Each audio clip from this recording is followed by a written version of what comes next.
Hi, my name is Pat, and this is my channel, Book Chat with Pat, and I'm glad that you're here.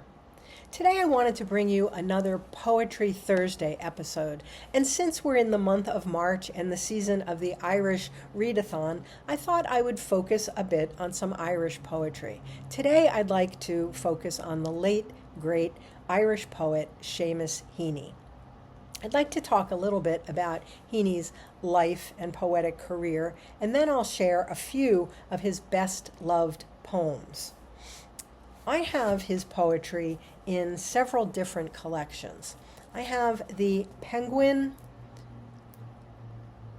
Book of Irish Poetry, a wonderful, huge anthology of several hundred years worth of Irish verse. And then I also have two collections of Heaney's work. This is his selected poems from 1966 through 1987, and this has collections from several of his different volumes of poetry. And then I also have his selected poems 1988 until 2013. That was the year that he died.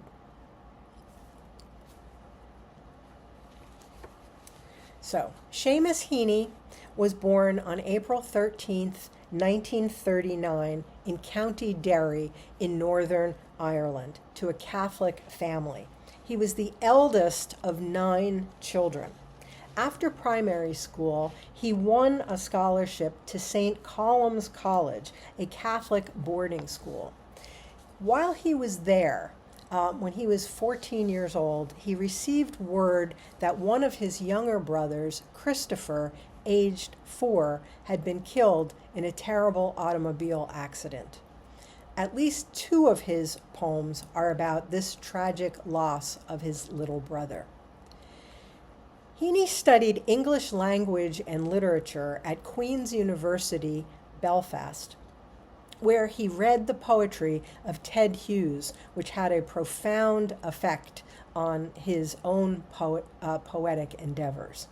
He gained his teacher certification at St. Joseph's Teacher Training College, and he taught briefly at a secondary school in Belfast after that. He also became a lecturer at St. Joseph's, where he joined the Belfast Group, a poetry writing workshop led by Philip Hobsbawm. Some of Heaney's early poetry is dedicated to Hobsbawm. Heaney married Marie Devlin in 1965, and they had 3 children together, 2 sons and a daughter. Heaney's writing career was varied and prolific.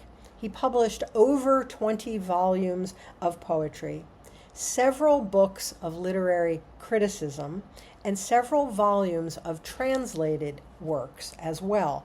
Most famously, in 2000, he published his modern translation of the epic Beowulf, for which he was awarded several significant prizes. Heaney also held several academic positions during his career. He was professor of poetry at Oxford University from 1989 through 1994. Although he lived in Dublin from 1976 until his death in 2013, he also spent part of every year in the United States, where he was a full professor at Harvard University. In 1995, Seamus Heaney was awarded the Nobel Prize for Literature for, quote, works of lyrical beauty and ethical depth, which exalt everyday miracles and the living past. He joined other Irish recipients of the Nobel Prize, including William Butler Yeats, George Bernard Shaw, and Samuel Beckett. He said of being included with these greats, quote, it's like being a little foothill at the bottom of a mountain range. You hope you just live up to it. So I'd like to read a few of his best loved poems. The first called Digging, is the opening poem in his first collection from 1966, Death of a Naturalist. In this poem, the speaker declares his intention to make his living as a poet, but he does so first by honoring the tradition of the manual labor that both his father and grandfather before him had done as farmers.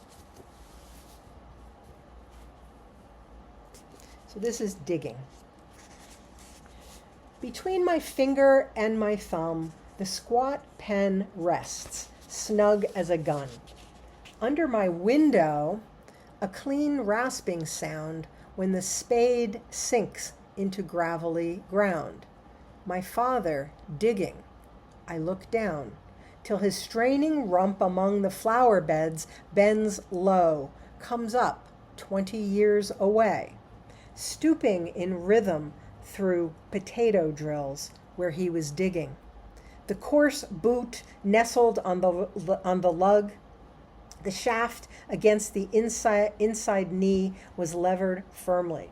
He rooted out tall tops, buried the bright edge deep to scatter new potatoes that we picked, loving their cool hardness in our hands. By God, the old man could handle a spade, just like his old man. My grandfather cut more turf in a day than any other man on Toner's bog. Once I carried him milk in a bottle, corked sloppily with paper. He straightened up to drink it, then fell to right away nicking and slicing neatly, heaving sods over his shoulder, going down and down for the good turf, digging. The cold smell of potato mold, the squelch and slap of soggy peat, the curt cuts of an edge through living roots awaken in my head. But I've no spade to follow men like them. Between my finger and my thumb, the squat pen rests. I'll dig with it. Next, I'd like to read another famous early poem, Blackberry Picking. This poem depicts the speaker remembering the utter joy derived from picking blackberries in late summer as a child. But the poem also focuses on the eventual spoiling of some of the harvested crop, a spoiling that the speaker always knew to expect, even as he hoped it would not occur. Ultimately, the poem offers a metaphor for growing up and the eventual loss of innocence that cannot be avoided. So this is Blackberry Picking, which was written for Philip Hobsbawm.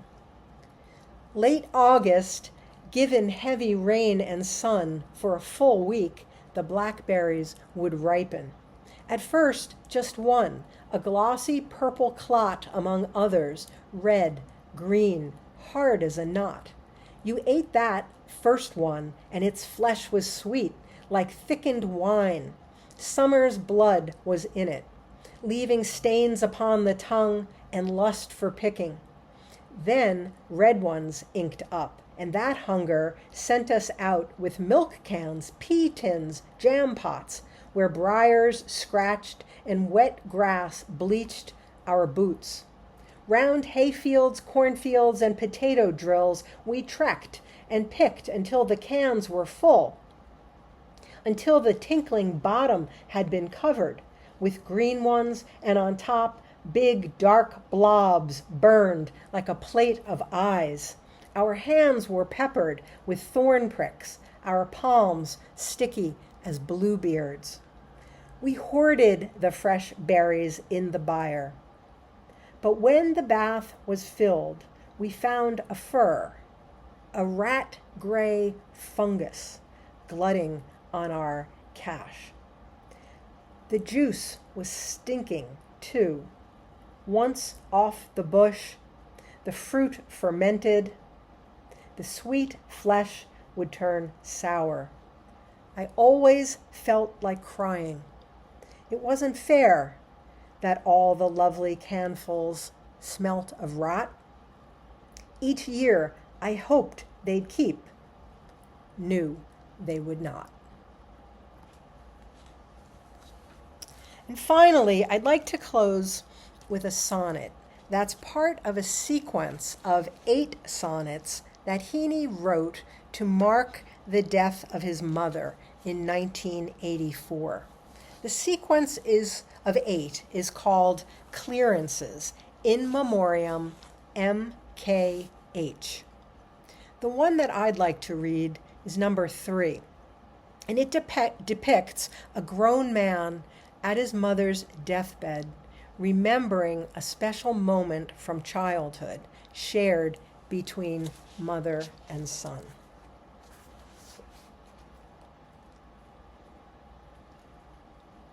So this is Clearances number 3. When all the others were away at Mass, I was all hers as we peeled potatoes. They broke the silence, let fall one by one, like solder weeping off the soldering iron. Cold comforts set between us, things to share, gleaming in a bucket of clean water, and again let fall. Little pleasant splashes from each other's work would bring us to our senses. So, while the parish priest at her bedside went hammer and tongs at the prayers for the dying, and some were responding and some crying, I remembered her head bent towards my head, her breath in mine, our fluent dipping knives, never closer the whole rest of our lives. So that's a bit about the great Irish poet Seamus Heaney. I hope to bring a few more Irish poets to the channel during the month of March to support the Irish Readathon. As always, I thank you for watching. I hope that you're doing well. I'll speak with you again soon. Take care.